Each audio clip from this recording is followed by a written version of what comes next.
Get on Team Shaq with WinBet. We're playing parlays, boosting odds, and laying the wildest prop bets. Don't miss another game. Download the WinBet sports betting app today. Sign up today and win $200 in free bets when you place a $50 first-time wager on a straight bet or parlay. Offer subject to change. Terms and conditions at winbet.com. Must be 21 or older and present in a state where playthrough WinBet is available. If you or someone you know has a gambling problem, call 1-800-522-4700.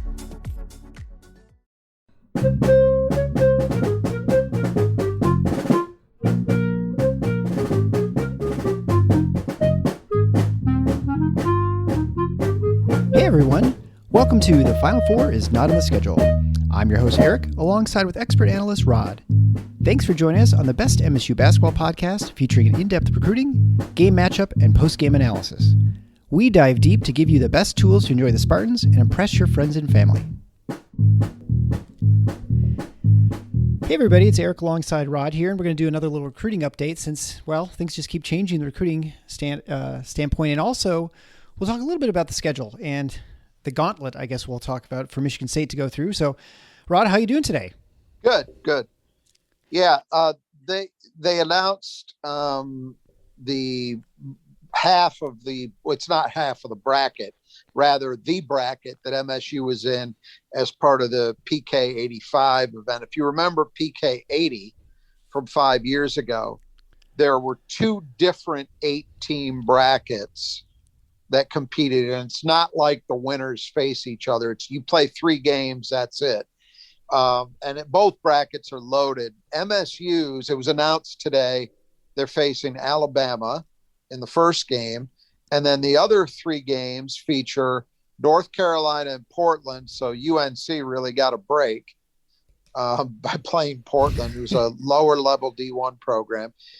Villanova against Iowa State and UConn against Oregon. So I presume Michigan State will face either UConn or Oregon, depending upon what happens in their game and the other game in the second round. And then obviously the third and final game would be dependent upon a lot of things. But that's a pretty good field. You know, North Carolina is certainly seen as a potential number 1 team in terms of the rankings. I don't know that they will be in preseason, but they'll be very close to that. Just to refresh people's memory, North Carolina was a team that really struggled all year in their first season under Hubert Davis, but got it, to quote Jim Comparoni, a line he's used often about Michigan State. They got their shit together, or their crap together, is specifically the line he uses, and in time. Yeah, for the NCAA tournament, and went on a run all the way to the national title game before falling to Kansas. And they bring a lot of guys back, and they've added a good recruiting class, et cetera. So Carolina almost certainly rates as the favorite in this particular bracket. But it's interesting, you know, Villanova, the first year of the post Jay Wright era. So, and they lost some key guys, still a lot of talent there. Iowa State coming off a Sweet 16 season. UConn, a team Michigan State saw last year, gradually, I think, building back under Danny Hurley.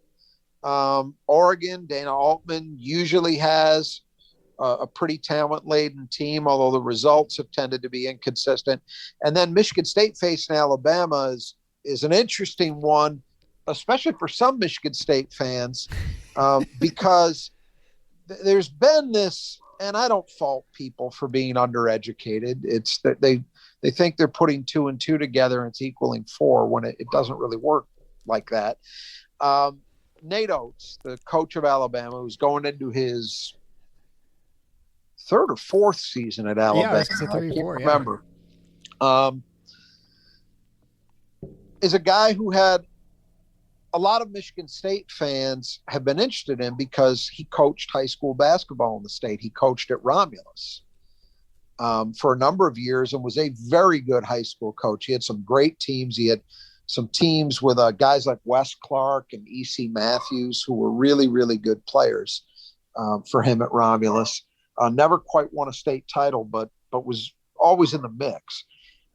Went to join actually Bobby Hurley's staff at Buffalo, then replaced Bobby Hurley when he took the Arizona State job, had a lot of success, parlayed that into the Alabama gig. And it's been an interesting run. 2 years ago, the COVID year, he had a great season. And that's when it started to peak. A lot of Michigan State people thinking, oh, well, Nate Oates, a Michigan guy, maybe he'll be a successor to Izzo. It will never happen. And I'm not going to go through all the reasons for it, but just understand it will never happen. Some of that is Michigan State, to be sure, and the dynamics there. And some of it is the fact that Nate Oates already has a Power 5 job that pays him extremely well, can afford to continue to pay him extremely well. And, you know, he's probably not going to leave Alabama unless he gets fired or unless, say, Kansas comes offering, you know, somebody at that level. That's probably about it. So anyway, it'll be interesting from that perspective, but it'll also be interesting because he has kind of been at the forefront of the extreme adherence to modern basketball analytics. And what I mean by that is his offense essentially should, if they're playing properly, result in nothing except 3-point shots and shots at the rim. Literally. I don't mean emphasizing that. I mean, that's it. And right. I'm not the biggest fan of it, to be honest with you. I don't think watching Alabama is a particularly aesthetically pleasing brand of basketball. That's my opinion. I mean, I guess I'm old enough. I think there's still value in somebody hitting an open 15-footer once in a while. And I think it's actually undervalued and by some extreme interpretations of analytics. But nevertheless, that's the way his teams play. And so it'll be interesting to watch that contrast. So we got a good one in that sense, of these other teams, you know, that were possible matchups. I mean, there are a lot of good ones. MSU saw UConn last year. They're going to see Villanova. We'll talk about in a second the rest of the non-conference. They're going to see Villanova just before this tournament as part of the Gavitt games. North Carolina, MSU has seen many times over the Izzo's tenure. Iowa State, it's been a while, but that regional final in 2000 was a pretty memorable one. And then Oregon, I'm straining to remember, but I don't think MSU's ever faced Oregon in the Tom Izzo era. Do you recall a matchup? Because I don't. I didn't look back, but. Boy, I keep thinking that we were going to match up, and we never did in the NCAA tournament. Like a couple of times we were in the same side of bracket or something, and yeah, maybe expected one of the teams didn't make it. But you're right. I was just sitting here racking my brains to think, how could we not have played Oregon? Yeah, and they've played most teams, but I don't think we played them. They've been pretty consistently good under Dana Altman, who is a hell of a basketball coach. And they were occasionally very good under Ernie Kent before that. They were a little more inconsistent, but it's not like Oregon hasn't been a serious team that you would think Michigan State would have seen them at some point, either in the NCAAs, as you're suggesting, or in, you know, one of the many holiday tournaments they've played in.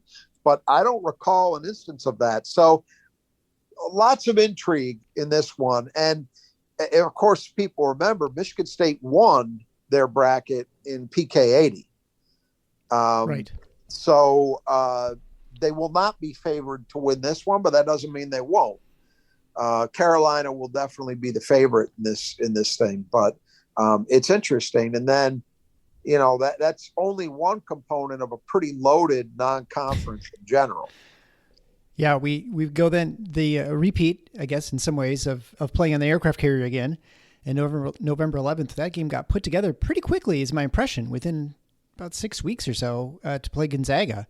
Yeah. The previous game matchup was against North Carolina, and that was, I think, 10 years ago, wasn't it? About 20? It was, yeah. Draymond Green played on that game, didn't he?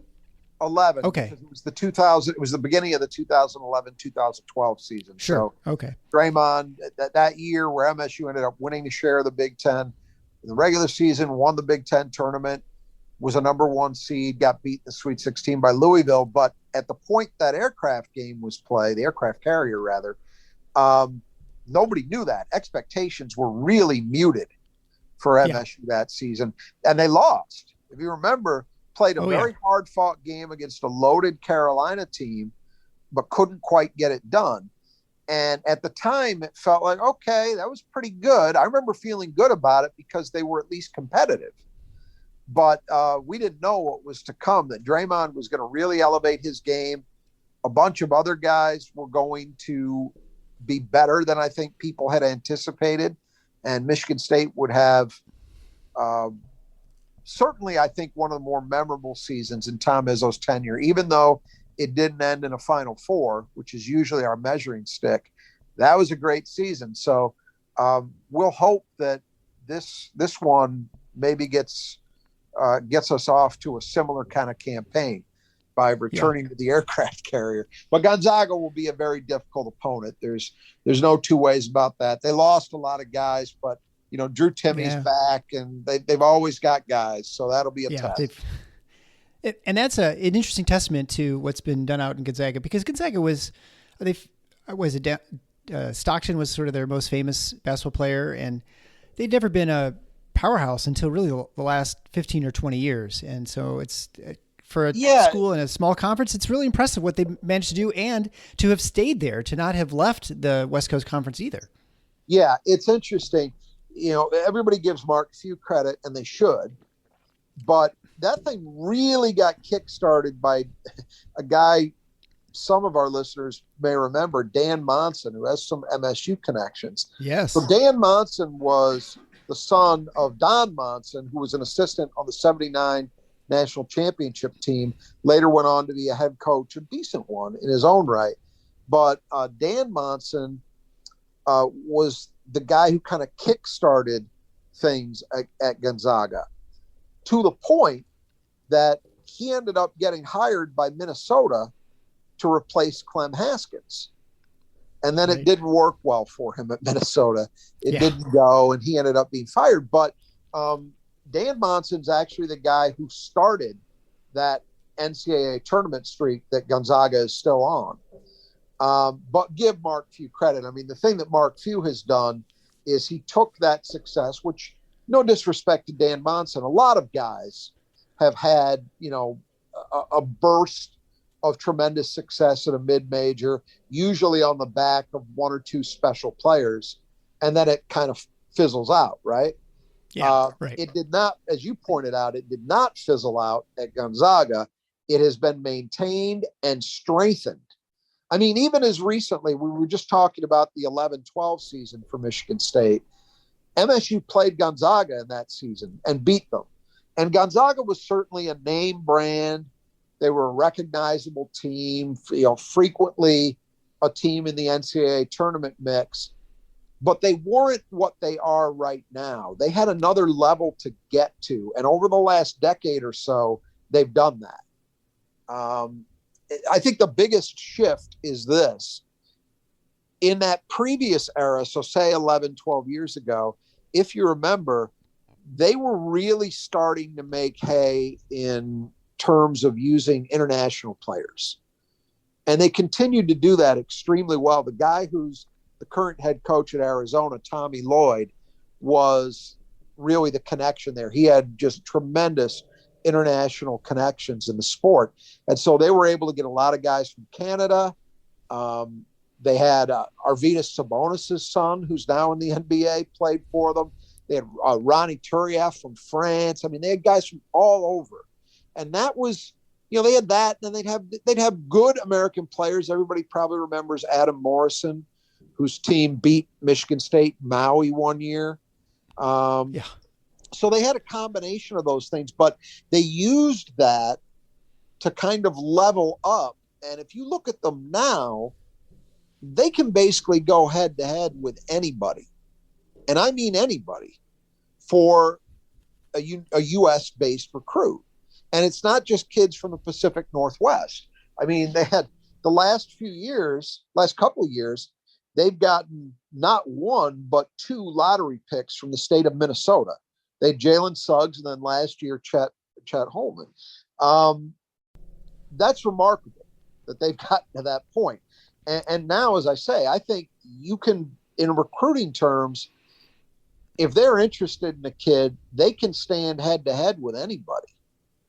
I mean, Duke, Michigan State, Kansas, Kentucky, there's enough of a track record now of them having success against major programs head to head in recruiting that they really don't need to take a backseat to anybody. So it is remarkable that Mark Few took that early success and just slowly and steadily built on it. And as you mentioned too, without the benefit of what we've seen with some other programs where they relocated into better conferences. I mean, the classic example of that recently has been Butler. You know, to go from the Horizon to the Big East was a big jump, and it helped solidify that program. But Gonzaga has gone way beyond what Butler has been able to do and didn't have the benefit of better conference affiliation. Yeah. I feel like in many ways it's not exactly similar, but it's sort of is. You look at Northwestern and what they've been a team that was really terrible forever in football. Gary Barnett elevates them in the Big Ten. He leaves for Colorado, and then Pat Fitzgerald comes in and he brings a level of consistency and excellence that they've not, that now you don't assume it's a win every time you play with Northwestern, which it used to be. They, of course, are not the same on the national level from a recruiting standpoint that Gonzaga is, where Gonzaga's, bandied about with just about any 5-star anywhere that they'll make the list or something. And we'll talk about one of them today. I think they've been on the list with, or they were, mentioned in the same, conversation with Kansas and Duke, like you said, with Xavier Booker. But right. Anyway, it is impressive what they've done. And, I think it's a testament to Mark Few sticking around and probably a wise decision because, you have a good thing going and you've got a nice, carve out in the Pacific Northwest. There's not really great competition for those recruits in the Pac-12 really. And so he saw a situation where you probably aren't going to be able to elevate too much by moving to many teams, other, coaching positions in the country. And so I don't know. That's it. It's smart. I think you really nailed it. The reason for it is that Mark Few has stayed there. If Mark Few, look, Butler has been an example of what can happen, and Butler has been a place where a lot of good coach, Thad Matta was there and used success there to springboard to Xavier and then Ohio State. So it wasn't like they didn't have good coaches before, but Brad Stevens was the guy who took them to back-to-back Final Fours, really elevated it. And when he left, they've continued to have success. Chris Holtman had a nice run there, parlayed that into the Ohio State job, but they've been down a little bit with Lavelle Jordan the last few years. And I think it's really hard to sustain that cut anywhere. Butler, Gonzaga, Michigan State, anywhere when you're cycling through multiple guys. The biggest reason Gonzaga's been able to do what they've done, I think you're right, is that Mark Few has stayed there. And credit to him. For a lot of years, there would be Mark Few's name would be rumored. I remember there were people who thought because Judd Heathcote retired to Spokane that and was close with Few, that Mark Few would be a guy to replace Izzo at Michigan State. Well, that was never realistic. And Mark Few's name has been mentioned, and I'm sure he's been contacted about multiple big time jobs that have opened up over the years. I know for a fact Indiana tried to, maybe on more than one occasion, since they've gone through so many guys. It is possible. and if you told somebody in 2002 that the head coach of Gonzaga would be turning down Indiana, people would have said you were out of your mind. But yeah, he found something that worked for him. And now you look at it, what possible motivation would there be for him to go anywhere? There isn't. Other than maybe the NBA, which apparently he's not tempted by, because you never really hear him mentioned with that kind of move, the way that, say, Brad Stevens was. So, yeah, it's going to be an interesting game. Obviously, the environment's going to be crazy, just as it was for the first one, et cetera. But that's only the first of these, what's a crazy schedule for Michigan State. I mean, obviously we start with the tournament's championship where where this year we're matched up against Kentucky. Yep. I think of all the teams we play, I think do we have the best record against Kentucky? Because I think we've only beaten Duke maybe once or twice in that whole, and Kansas a couple times. I think we have a losing record against all three teams though. Might be Kansas. Yeah, I'd have to go back and look. They have beaten Kentucky before. This is going to be a very good Kentucky team, I think, in part because their star Oscar Tshiebwe has elected to return rather than go to the draft, which I think, as much as any single decision out there, is an illustration of how NIL can actually tilt the playing field, so to speak, back in the direction of a college team for a certain type of player. And he's a perfect example because he's not a sure thing NBA success. Yet in college, he's a dominant player. I mean, Hunter Dickinson at Michigan is another example of this. I don't know that Hunter Dickinson has much of an NBA future. I really don't, because he can't move. But in college, he's a problem. You know, Tshiebwe, same thing. So Kentucky's going to be interesting. They once again have a lot of freshmen that are going to be important to them. But to have a guy like that, a National Player of the Year, returning, that's tough. So MSU is going to have their hands full in that one. And then we have a potential maybe second matchup against when we host Villanova in the Gabbett games. We also that's the one that's guaranteed. That's the one that's guaranteed. That's a guaranteed, yeah. But I guess the not sure thing is we may play him a second time. Right. The first time is potential in that PK 85 tournament. And then also Notre Dame would be the other non-conference that's scheduled. Yeah. So the Villanova thing's interesting because this is going to be, post Jay Wright. So there's still a lot of talent there, but it's a different era. And you don't know how, especially early, you don't know how it's going to go. So that'll be fascinating. And Notre Dame, MSU had gone forever, a long time, really, without, I guess there had been one matchup with them in the Big Ten ACC Challenge, but it seemed like they had gone quite a while without playing them. And then we've seen them a couple of times recently. We saw them in 2017-18 season, where they came in fresh off winning Maui and came into Breslin and MSU destroyed them. Yeah. Saw them at Breslin again year before last in the COVID year, when we still thought MSU might be really, really, really good, and MSU kind of hammered them. So this one's going to be in South Bend though. So it'll be interesting, but yeah, it's quite a non-conference. There's no doubt about that. And we'll almost certainly be playing Oakland.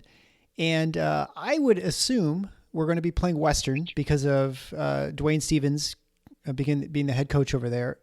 And probably Eastern Michigan, wouldn't you guess, with Rocket Watts and Imani Bates being there? Well, Rocket Watts is at Oakland. He's Oakland. So that's right. He's Oakland, yeah. I don't know if they'll play both of the MAC schools. That would be the Imani Bates thing would be very interesting. It'll be interesting to see how they flesh it out. But if recent schedules are anything to go by, then yeah, you would assume that there's a reasonable chance. We know they're going to play Oakland. Beyond that, you would assume, both obviously DJ Stevens, you would think they'll create an opportunity to play his team. Eastern Michigan with Stan Heath, another former assistant, that one would seem reasonable. And then there's also always a chance that they play Detroit. They did it 2 years ago in the COVID year. Mike Davis, somebody that Izzo has a good relationship with. That's also possible. I don't think they'll play all those teams, but they'll probably play some combination of them. It's going to be interesting. I mean, I've heard people talking about what a murderer's row this schedule is, and certainly it's difficult. I mean, Gonzaga and Kentucky right out of the chute are two teams that each will be seen as having a very good chance to be Final Four caliber this year. So that's extremely difficult. I I think, have a great feel yet for where Villanova is going to check in. I think there'll be some form of good, but how good, I don't know. Alabama coming off a disappointing season, remains to be seen how they bounce back. And then the other two games in PK 85, you just don't know. If you were to get North Carolina in some fashion there, well, that's another Final Four caliber team. And Notre Dame is probably going to at least be some version of solid. So, yes, it's a challenge, but, I think this is a year where personally, I'm okay with this because Michigan State's got a lot of guys back. Yeah. And I think it's something that in all the moaning and groaning about them not going out and getting a 5-man in the spring, got lost in the shuffle, that when you look at it, boy, they got a lot of guys who have played a lot of basketball back on this roster. And that is a huge advantage in this era. Continuity. If you have continuity, that's a big deal.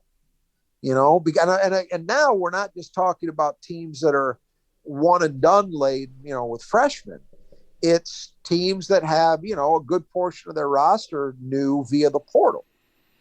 And I haven't gone chapter and verse with all these teams yet to have a strong feel for that relative to what MSU will have. But I suspect that if MSU has success navigating this gauntlet, it's going to be in large part due to the fact that they know how to play together. Yeah. I think the team has a lot of maturity. You saw that at the end of the season. I think you started to see it sort of come together better.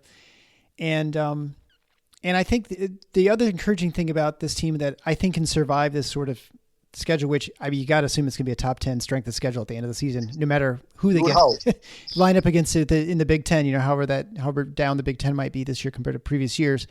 But you would expect too that a lot of these seniors or juniors not only have a lot of playing time and experience, but they all felt like they were improving still at the end of last season. And so you would expect them to be even better this year. AJ Hoggard, Tyson Walker, Malik Hall, Joey Hauser.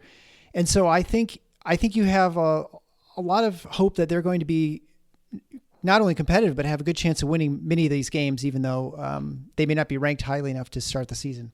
Absolutely. And it's a great, again, I bring it back to that 11-12 season. It's not exactly the same team by any means, but that team came into the season without much in the way of expectation for a Michigan State team. I mean, people didn't expect they would be horrible, but there was even some question about, are they good enough to make the NCAA tournament? That was definitely a question that was out there coming into the season. And you could tell pretty early on with that group that wasn't going to be a problem. They showed right away that they were going to be good enough to keep that streak going. But then we started to see as the year went on, oh, hey, they might actually be good enough to really compete at the top of the Big Ten. And they did just that. This team, we'll see, but I think the dynamics there for them to have some success, and by success, I don't mean they're gonna rip through all these teams, but to be competitive, against a schedule of this caliber, I think they've got a very good chance to do that. And if it's typical Izzo team to grow from the experience of playing all these teams, right? Oh, absolutely. Yeah. I mean, I think the one time you worry about this sort of schedule is if your team is so overmatched that you can't really learn anything because you're just getting annihilated, and it kills your confidence. But if you're competitive and can play close and have chances to win, even if you may lose against Kentucky or North Carolina or Villanova or someone like that, I think that it just battle hardens you and gets you ready for the season. I mean, I guess if you lose every single one of them, then you could say, well, this is a mistake, but they're probably going to win some of them.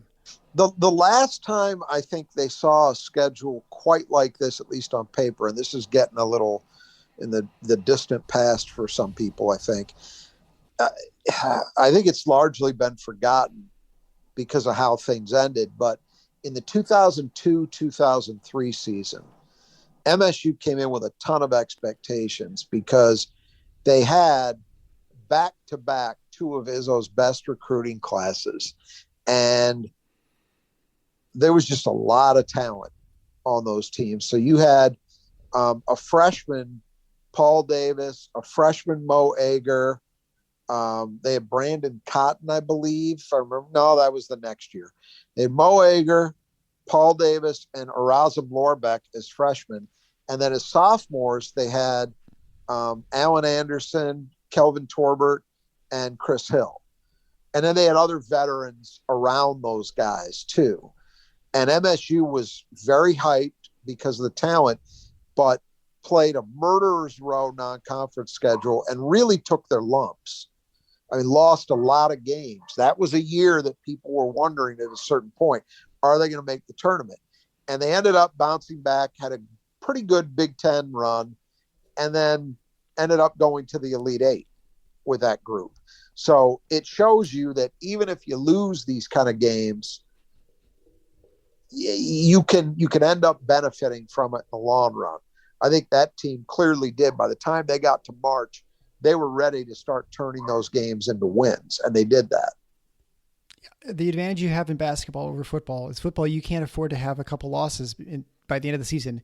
And you can in basketball. And I think because of that, you can be rewarded much more than you're punished by having a stronger schedule. So if you play the Iowa schedule where you play, the Sisters of the Poor 3 times in the non-conference schedule, you have to be really good the rest of the season to make the tournament and things like that. So that's I never understand why programs like Iowa or Syracuse is an even better example historically, because they're a better program than Iowa, why they schedule the way they do. I don't understand it, because I don't see, for exactly the reason you just mentioned, you don't really get penalized. I mean, obviously, if you schedule 10 games against heavyweights and you go 0-10, all right, you got a problem. But nobody does anything quite that crazy, not even Izzo. But you have everything to gain and very, very little to lose from playing in these kind of games. And I don't understand programs that don't do it. Just does not make any sense to me. Yeah. If anything, you're at risk by playing all those games, because if you can't afford to lose them, right? If you don't play one, except, for Iowa, you're only playing Iowa State is the only guaranteed tough game you're playing in the non-conference. And now you lose to North Texas or something. Now you're in trouble, because now you have to really make a splash in the Big Ten, right? Right. And I think the flip side of that has always been for Michigan State, my feeling, and it's the same with this year. If they lose a few of these, guaranteed some part of the fan base is going to go into apocalypse mode. But the truth is the same as it's always been. If they take care of business in the league, they will be fine. That is the advantage of being a member of a league like the Big Ten, because you are presented every single night virtually with an opportunity for a quality win.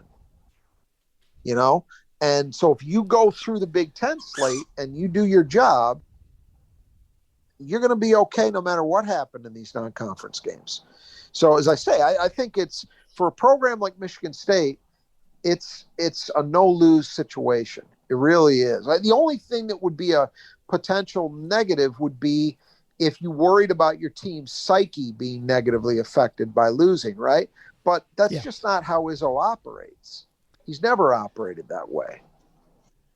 No. And I do think too, the makeup of the players, I don't think they would, outside of losing every single one of these games badly, I think, I think they have maturity to overcome that if that absolutely if they would have some struggle, The guys on this team, even, which, the last 2 years by MSU standards has not been the success that we would normally expect, not at quite those levels, but even so, all of these guys who are back have been part of big wins against elite teams, at least teams that were ranked in an elite level.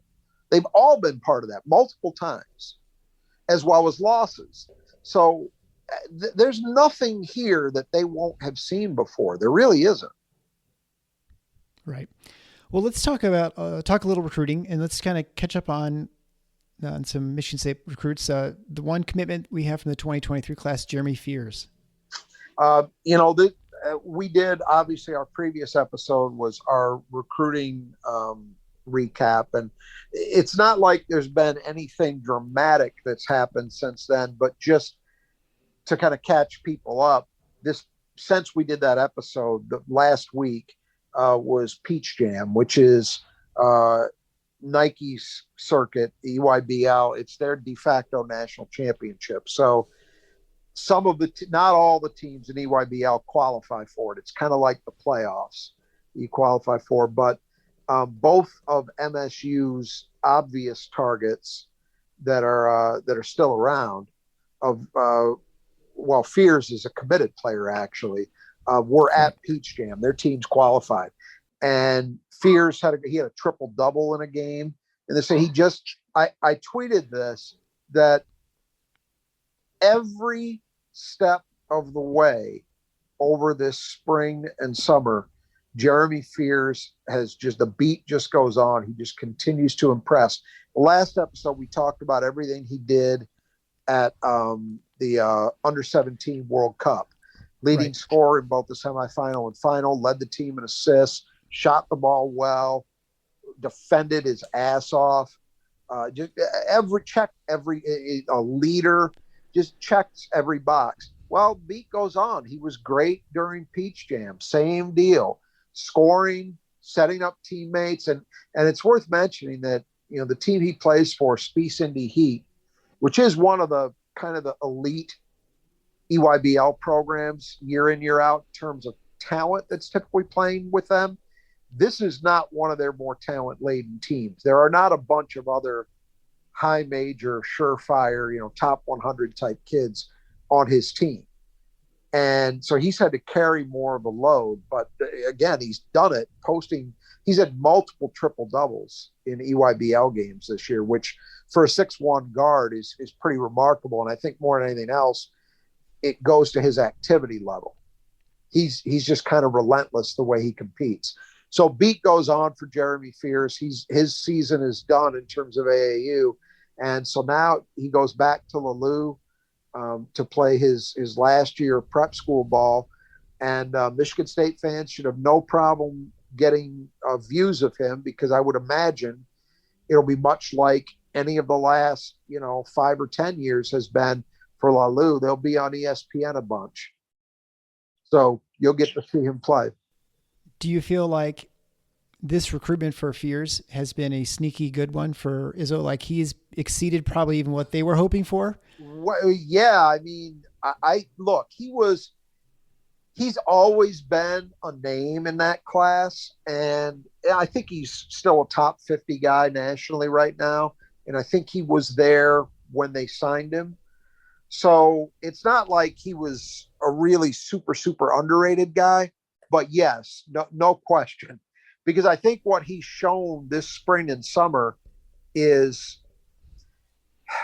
when they got him, my thinking was, all right, this is another great point guard recruit to put into the mix. And, he can maybe learn early on because he's probably going to be playing with some older guys in front of him. And he could develop into a really good player at Michigan State. I really liked getting him, It always looked like a good prospect to me. But I don't think you can look at what he's done in the last 3-4 months and not think that he's continuing to improve and going up a level or two. So I think when you say that, if by that you mean, hey, might this guy be more than just another good player? Might he be somebody that is the linchpin of a program? I think you're probably onto something. I think it's going to be fascinating. And this got some discussion a week or so ago on the Spartan Mag board. What does next year, when he's a freshman, look like? And the difficulty here is you can't possibly know, especially in this era. Who knows? But theoretically, all of the backcourt guys that are playing for Michigan State this year could be back next year. And then you add Jeremy Fears to that. If that were the case, where would he fit in? And if you'd asked me that 6 months ago, I would have said, well, he'll play, but it'll probably be more limited minutes. and he'll have a chance to break in slowly, and they'll try to get him up to speed so that as a sophomore, he's ready to step into a much larger role. Now, even with all those guys back, it's hard for me to imagine this kid not stepping into a major role immediately. I just think he's that good.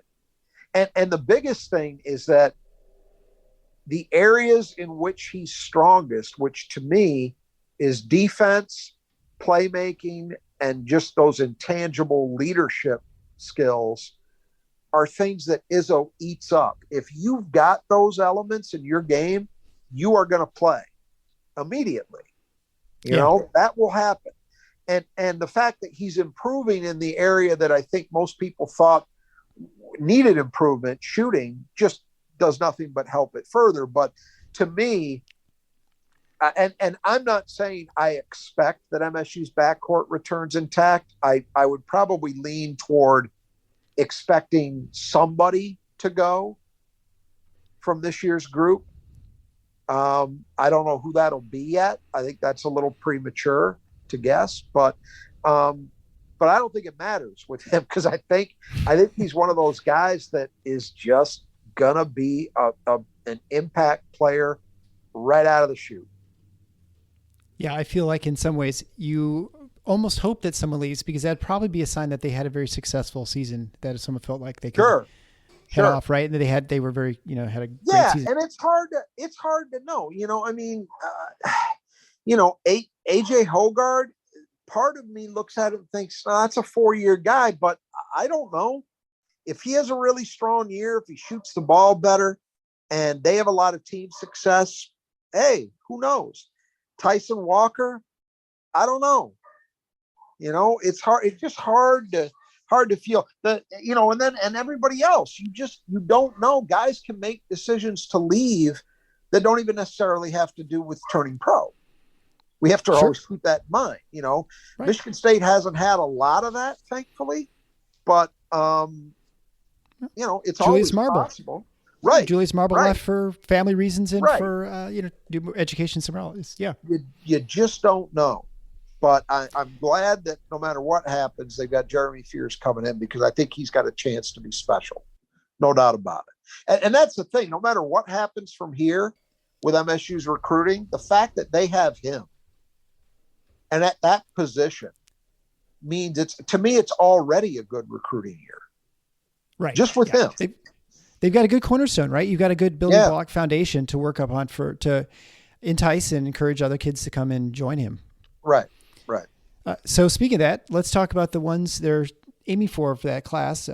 One of them is Devin Royal. We talked about him briefly last time. Yeah.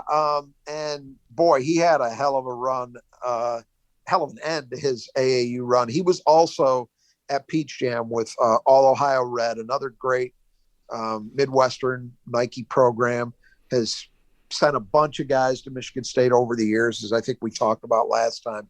His last game, he had 27 points, 16 rebounds. And he was pretty consistently great throughout his run at Peach Jam. I mean, this is a guy who really, really, really can get it done. The game prior to that, 25 points, 6 boards, 4 assists. Game prior to that, 21, 7, and 2 assists. So you see what's there. I still think he cut his list to 9 schools, which I think we may have talked about in that episode. Yeah, that was probably about 4, really. Yeah. Right.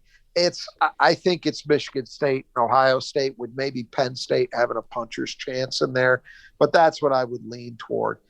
No sense of timing yet, but MSU is going to stay the course. And the interesting thing was that, Tom Izzo really racked up some frequent flyer miles, because he was able, despite spending a ton of time in, I believe, Milwaukee, he still managed to see Devin Royal playing in, I think it's in South Carolina. It was where Peach Jam was this year. So he got to see Devin Royal in person as well. And MSU had assistants there.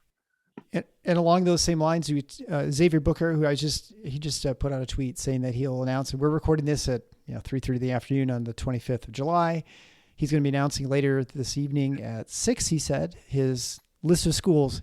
The list might be 40 schools. It might be 3 schools. It's going to be. We have no idea. He's actually said it's going to be 10. Oh, it's 10. Yeah, so that's 10. Yeah. I don't. So, and you assume with that there are probably like 3 or 4 that have realistic shots, and every indication, nothing's changed since we last talked last week, that Michigan State is very well in the mix and has had maybe the best presence at his games. And clearly, beyond debate. That's what I was mentioning.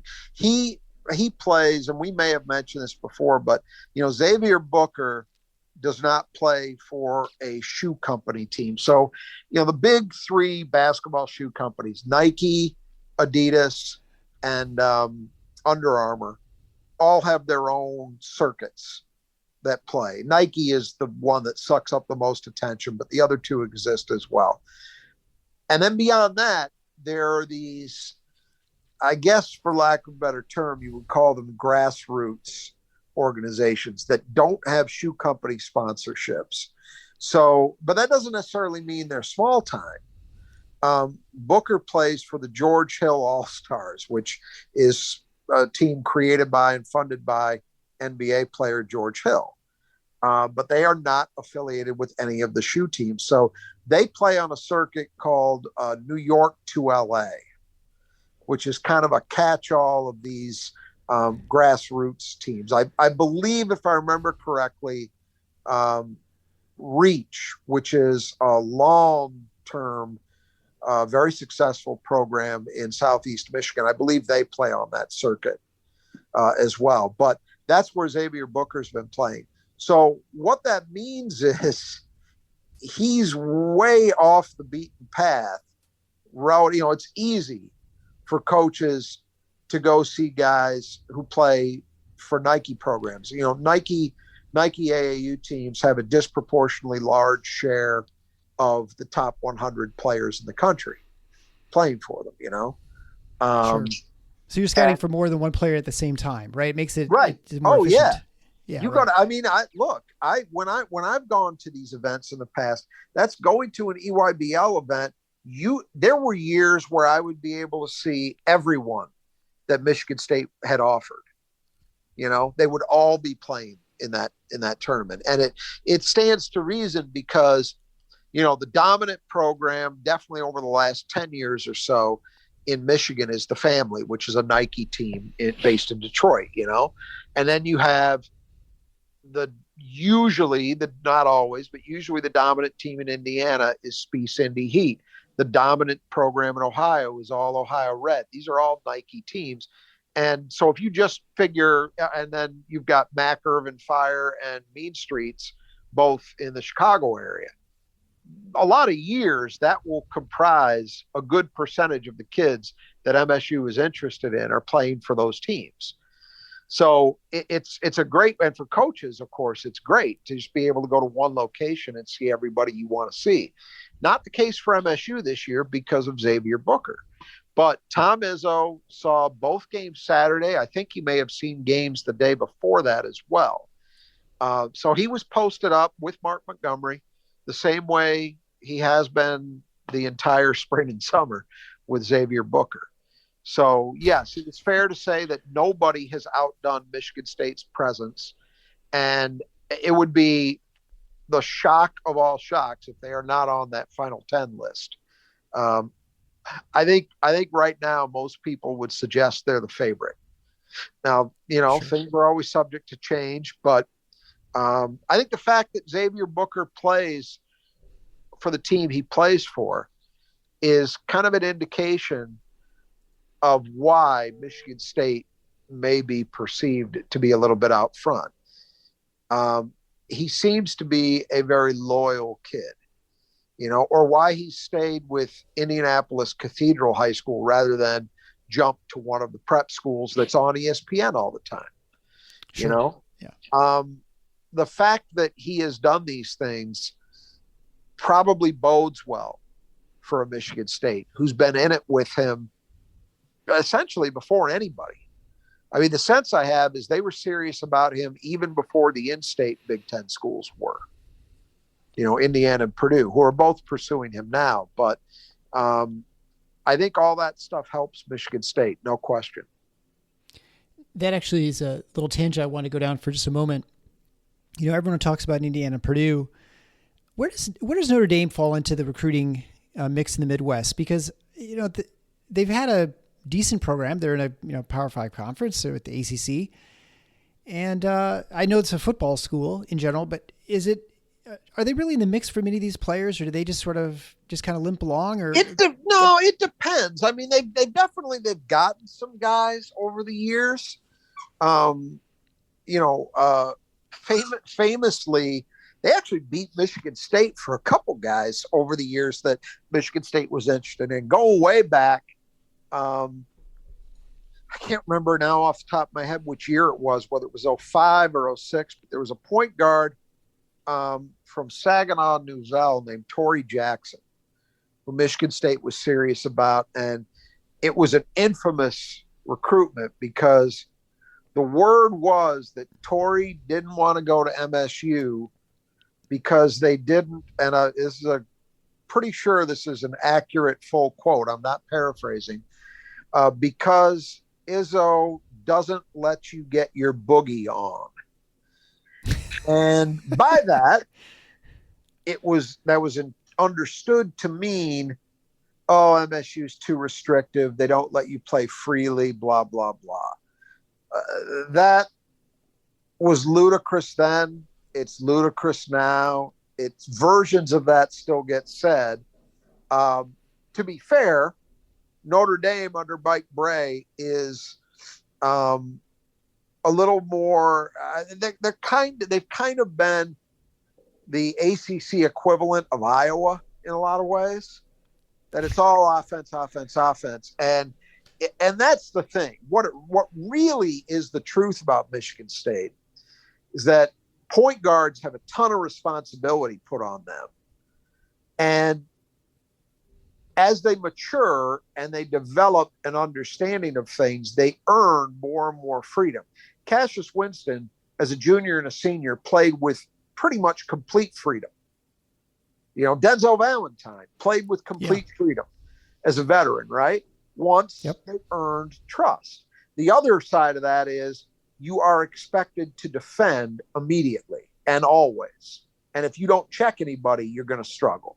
So whatever. Anyway, so they got Torrey Jackson. There was another kid more recently named Demetrius Jackson, who MSU had a lot of interest in. I believe he was from Indiana, and Notre Dame ended up getting him. So they've had a couple of times where they crossed paths, and they've certainly gotten kids from the state of Indiana on occasion, but their net is broader than that. Yeah. Mostly, I think, out of necessity, because if you're an Indiana kid, Notre Dame basketball in the modern era is probably your number 3 choice at best for state school. Indiana and Purdue just are too big. That's not how it used to be. I mean, when I was a kid, like literally a kid, people younger than me have a hard time probably believing this, but you could make a good argument that certainly in the 1970s, not quite in terms of success, but in terms of presence, the closest thing to what Duke has been lately in the last 20, 30 years was Notre Dame. Because Notre Dame was actually on TV every weekend, national TV. They had a national TV contract that they used to the hilt. So they recruited nationally in a way that virtually no one else except maybe UCLA did at that time. That changed. Notre Dame's program did not maintain at that level. As the 80s wore on, they got worse and worse. And, they've been an inconsistent program ever since. But you still see them. They tend to get a lot of kids from the East Coast. They still have a presence there. That whole New England prep school league, they seem to get guys from pretty consistently. I'm with you. But they are in the Booker recruitment for sure. They've been firmly in that. They recruited him very hard. And he's taken an official there. And you mentioned that the Notre Dame stole a point guard. And so let's transition to point guards, which to our conversation last week where I think you set out a very simple philosophy for Izzo now that it's, I think, hard to dispute that he is, after the two years ago where we struggled not having a point guard, that he committed himself to never have that happen again. And also, I think, also to your point, where with the era of more fluidity, I guess, with players leaving with transfers and NIL, that it's more important to have the right person, someone that you can sort of mold, so to speak, as a recruit out of high school than to try and bring someone into the program to sort of learn your system. And so the emphasis is on point guards. And to that point, I think if my math is right, they just offered a kid who's not even in high school yet, who'll be entering high school here. Not for another month or two. Yeah. Right. Yeah. So he's a 8th grader or he finishes 8th grade, right? Yep. It's Randy Livingston. And why don't you go in and tell our audience a little bit about him? So I believe he's out of Florida. He's MSU's first offer in the 26 class. He will not be the last. That's actually, I'm going to be interested to see what happens in state in that class, because there are some guys that, including one fairly close to home for MSU, that have sort of been on the radar for a while. And I'm interested to see how that in-state class develops in Michigan. But Livingston gets an offer, which kind of came out of the blue. It clearly seems to be a guy that people are thinking is going to be a big deal nationally. He's 6'1", lots of time to grow because, again, he hasn't yet hit high school. But what was interesting to me is, just besides that fact that they were offering somebody that young, and they, by the way, they're his first offer. So they got in early. Now, I'm not clear on what the connection is there. There must be one. But I'm not aware of what it is. I'm sure if there is one and it wasn't just out of the blue, which I find hard to believe that it was, I'm sure we'll come to know it. But what's interesting about him is he's the son of a guy who was a big, big deal once upon a time. So he's a junior. Randy Livingston Sr. was a super elite recruit in the early 90s. So he was just maybe a couple years after the Fab Five. I want to say like 93-ish. From Louisiana, stayed at home, played for LSU. And Randy Livingston was the real thing. He was like 6'4", strong, physically put together, super athletic, a dominant high school career. And then he had knee problems. He had knee problems at LSU. He was never what he was supposed to be at LSU. Still managed to play in like a little over 200 NBA games, despite the fact that he was a shell of what he had once been physically. But I remember him as a name, as a guy that was discussed in the high school ranks, that there was a feeling like he was of the same caliber as guys who were in that era, like a Jason Kidd. You know, that's what he was discussed in that kind of rarefied air. So maybe not a surprise that his son is a big time recruit. But as I say, I'm not yet sure why MSU got in so early, what the connection is. But I'm suspecting there is something. We'll come to find out eventually. And no idea how seriously to take it either. But at least it's fodder at this point for discussion.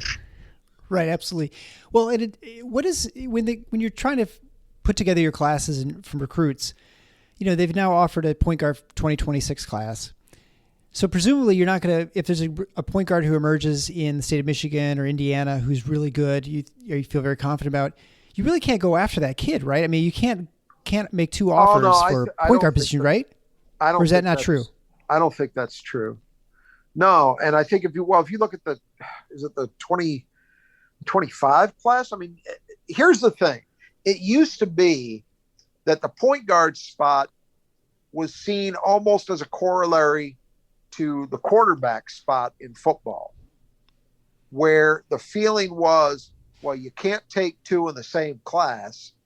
and you maybe don't even want to take them, high-level guys at least, in consecutive classes. That's how it used to be. That has changed. And it's changed for a few reasons. The obvious ones are, one and done, the loosening of transfer rules. Those are all, both big factors in this. But I also think the other thing is we're starting to see emphasis in the sport on having multiple guys who can handle and multiple guys who can create at the same time on the floor. So that's another reason why I don't think kids anymore would look at it and say, okay, look at Michigan State, for example. So they recruited Trey Holloman, who was a fairly, top 100 guy, fairly highly recruited guard. And then Jeremy Fierce commits in the class right behind him. And they're going after guys in the 24 class like Darrell Brooks, who also play the position. I don't think kids are scared off necessarily the way they once would have been because of how common it has been to utilize point guards in tandem. I think what matters the most is not so much, you have too many point guards. It's you just need to make sure that there's some variety in terms of what those guys can do defensively. So when you look at MSU this year, for example, you have Hogard, who we know can guard wings because he's already done it, right? Yeah. That helps because Tyson Walker and Trey Holloman know that they can play with AJ Hogard at the same time. It's not, hey guys, there's one ball, one spot in 40 minutes and we got to divvy it up among the three of you. Not a chance. Those guys are in various combinations going to play alongside each other, and that's why Fierce felt comfortable coming to MSU despite the fact that all those guys are on the roster, because he knows that they'll be able to figure out a way to get them on the court. So I think that's the deal more than anything else is, do you have enough variety where at least some of these guys that can play point have enough size that they can guard bigger people? And if you got that, then you should be fine. You should be able to handle multiple guys. But specific to Livingston, it's just so early that I can't imagine they won't end up offering other guys at that position. Sure. That would be what I would guess. And I would imagine it's a little bit of a crapshoot too, as far as physically where he ends up. If he ends up 6'8" or something, he's obviously not going to be your point guard, right? He'll play a wing of some sort. If he keeps growing, you don't know. But yeah, it's an interesting one just because of how unusual it's been for Michigan State to offer a player that young. They just don't do it very often. I'm trying to think of the last one. Amani Bates. They didn't offer him though, did they? I think so. I think he had an offer before he started his freshman year. I think so. And the timing might have actually been similar. I'll tell you this. I know Amani Bates was on campus playing in open gyms before he was in high school, because I know somebody whose kid was playing in those open gyms, who's older than Amani as a high school recruit, who played in games with him on campus with MSU's players, at the practice facility. So if he didn't technically have an offer, it was just a technicality. Do you think that the offer is more a reflection of the changing landscape with NIL and transfers? Or do you think there's just some relationship we're just not aware of? It's hard to know. Maybe there's a feeling like, hey, if we get in on the ground floor of this, we can really have a shot. But they're not going out and offering a bunch of kids that age.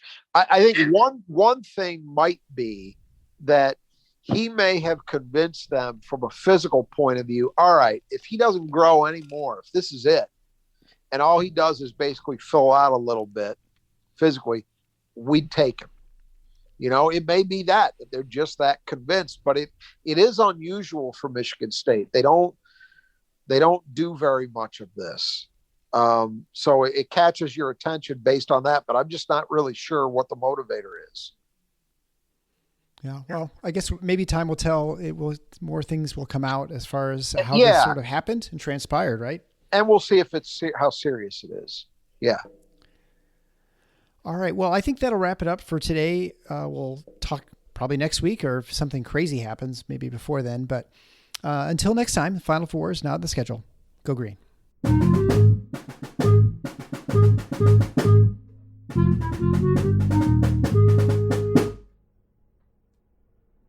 What's up, y'all? I'm David. And I'm Justice. And the Don't Trip podcast is now a part of Blue Wire Network. Considering getting back with an ex? Want to know if a pickup line works? Or maybe you're just stuck in the friend zone.